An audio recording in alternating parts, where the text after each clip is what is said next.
You can spend 8 hours at work and still feel empty. But you can play a game for 2 hours and stay fully focused. At work, someone may promise you money, a bonus, or a better title. In a game, you may get nothing real at all. You may even pay for a new skin, a better weapon, or a small upgrade. Still, the game feels more exciting. Why? Are games simply addictive, or do they understand something about human motivation that real life often ignores? The answer can change how we work, learn, manage teams, solve problems, and even enjoy daily life. This is the central idea in Reality is Broken by Jane McGonigal. The book does not say that games are better than real life. It asks a more useful question. Why do games make people feel active, hopeful, and willing to keep trying, while many real tasks make them feel tired before they even begin? Think about a normal Monday morning. You open your laptop and see a long list of tasks. Some are unclear. Some depend on other people. You do not know which one matters most. You send an email, but no one answers. You finish a report, but nobody notices. You work for 3 weeks, and the only feedback is that one small part needs to be changed. Now compare that with a game. The goal is usually clear. You know where to go, what to collect, or which problem to solve. The rules are visible. You can see your score, level, progress bar, health, tools, and rewards. You may fail, but the game quickly tells you why. Then it gives you another chance. This difference is not small. It explains why people can feel powerless in real life, but powerful inside a game. A game turns effort into visible progress. Real life often hides progress for too long. McGonigal argues that a true game has 4 basic parts: a goal, rules, a feedback system, and voluntary participation. These 4 parts look simple, but together they create a strong psychological experience. The goal gives direction. In a classic adventure game, you are not moving without purpose. You may be trying to rescue someone, protect a city, build a kingdom, or complete a mission. The story can be simple, but it gives meaning to every small action. Real life often fails here. A company may tell workers to increase sales, finish reports, and meet targets. But these goals may feel cold and distant. People work harder when they understand who their effort helps and why the work matters. A meaningful goal does not have to be heroic.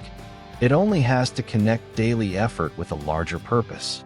A teacher may help students gain confidence. A customer service worker may help people solve stressful problems. A small business may make life easier for a clear group of people. The second part is rules. Rules create limits, but limits can actually make action easier. In a game, you know what is allowed. You know what counts as progress. You know what happens after a good move or a bad move. Now think about a workplace where official rules say one thing, but hidden rules decide everything. The company says performance matters, but promotion depends on whether a manager likes you. The team says everyone can share ideas, but people are punished when they disagree. In this kind of system, effort feels unsafe because the real rules are unclear. Clear rules reduce anxiety. They let people focus on the task instead of guessing what powerful people want. This is one reason a well-designed game can feel fair even when it is difficult. The challenge may be hard, but the player understands the system. A clear system can also turn employees into active problem solvers. In the Chinese clothing company example from the original talk, small teams received resources, clear limits, and a simple formula for growth. Each team selected products, built a store, improved sales, and earned more resources when it performed well. The company did not control every small decision. The rules guided behavior. Good management is not only about giving orders. It is about building a system where people can make useful decisions by themselves. But goals and rules are still not enough. A person also needs feedback. Games are powerful because feedback arrives quickly. You hit a target and something changes. You collect an object and your score rises. You finish a mission and a new area opens. Even failure gives information. You know whether you were too slow, chose the wrong tool, or missed an important detail. Daily life often does the opposite. A student studies for weeks before seeing a result. An employee works for months before receiving a formal review. A person starts exercising but sees little change during the first few days. Without feedback, the brain starts to ask, is this effort doing anything? This is why progress bars, points, levels, and small rewards can be useful. They make invisible effort visible. The reward itself is not always important. What matters is the message, your action had an effect. But feedback must be meaningful. Empty praise becomes boring, and random points feel childish. Good feedback shows a real link between effort and progress. Instead of saying, "Good job," a manager can say, "Your clear summary helped the team decide faster." A teacher can show how many more words a student understands than last month. A person saving money can watch a simple chart move toward a goal. Small feedback creates momentum. Momentum creates hope. Hope makes people willing to continue. The fourth part may be the most difficult: voluntary participation. A game works because the player chooses to accept the goal, rules, and feedback. The moment force replaces choice, the experience changes. Imagine 4 people playing cards. Everyone understands the rules and wants to join. Now imagine one person holds a weapon and forces the others to continue. The same cards are still on the table, but it is no longer a game.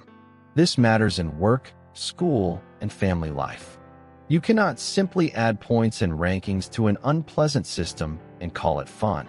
If people have no real choice, no control, and no chance to leave, gamification becomes another form of pressure. This is a common mistake. A company creates a leaderboard, but workers hate it because only the top person gets attention. A parent gives a child points for every task, but the child feels controlled.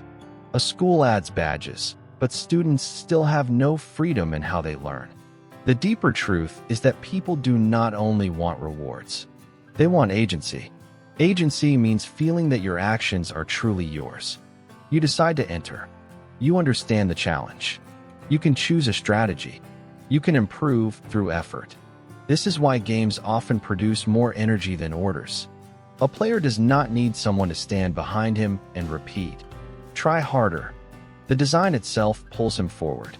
The book then moves beyond work and education.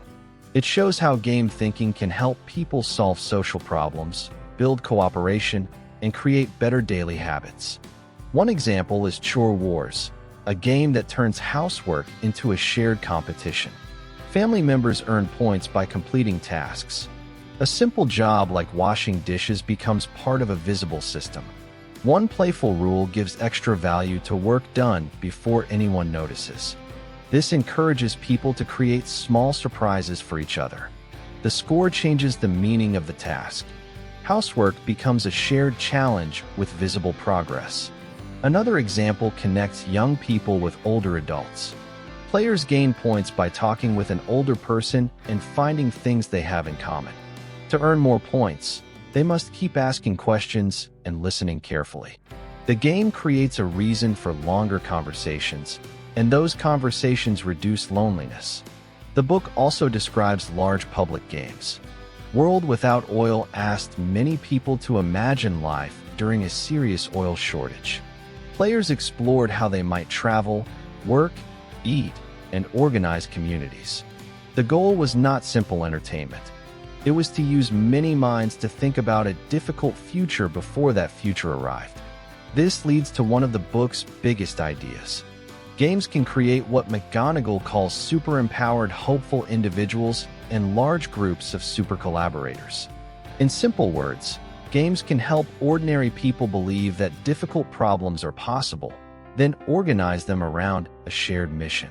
A single person may not be able to study thousands of public documents, but a large online group can divide the work.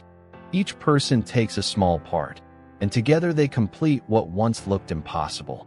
It works because the challenge is divided, the rules are clear, progress is visible, and people choose to join. So how can you use these ideas without turning your whole life into a computer game? Step 1. Turn a vague task into a clear mission. Do not write, "Work on English" on your list. That goal is too wide. Write, "Listen to one 5-minute video and write down 10 useful phrases." Do not write, "Improve the project."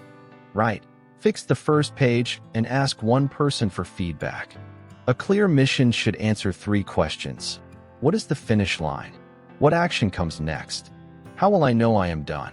This works because the brain handles specific actions better than unclear pressure. Get healthier creates stress. Walk for 20 minutes after dinner creates a path. You can use this at work too. When a team starts a project, replace broad language with one visible result. Instead of "build a better customer experience," begin with "reduce the number of steps in the sign-up process from 7 to 5. The larger goal still matters, but the next mission must be clear. Step 2. Build fast and honest feedback. Choose one simple sign that shows progress. It can be a checklist, a number, a progress bar, a weekly chart, or a short review. The sign should connect directly to the behavior you want. If you are reading a book, track pages read, not hours spent sitting near the book. If you are saving money, track the amount saved, not how often you think about saving. If a team wants faster service, track response time, not how busy everyone feels. Then shorten the feedback cycle. Do not wait 3 months to test a habit. Review it after a week. Do not wait until a project ends to tell a team what is wrong. Give feedback while people can still adjust. Keep the feedback balanced. Show what improved and what should change next. A game does not only say, "You failed." It also shows where the player stands and allows another attempt. Step 3. Protect choice and make progress social. Give yourself more than one way to complete a mission. You may study by listening, reading, or speaking. A team may choose different methods as long as the final standard stays clear. Choice creates ownership. Then add cooperation where it helps.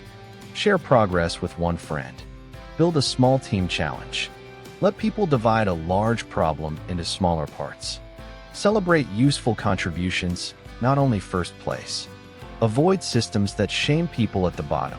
A leaderboard can create energy for some people, but fear for others. Sometimes a shared progress bar is better. It says, "We are moving together." For example, a family can set a weekly housework goal.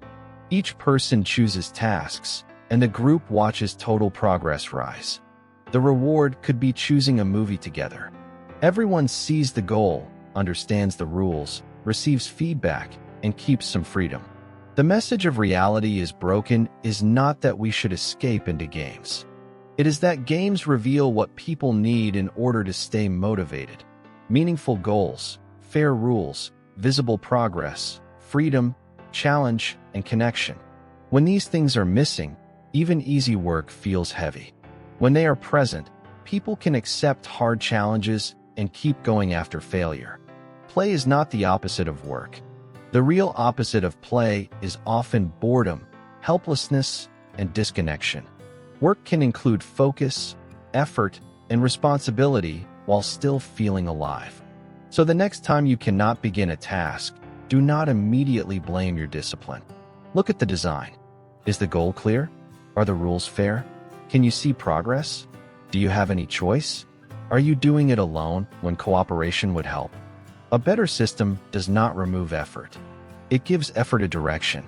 The world does not need every part of life to become a game, but it can learn from the best games. They make difficult goals feel possible, failure feel temporary, and progress feel real. If you enjoy learning practical ideas through clear English and great books, you can subscribe for more videos like this.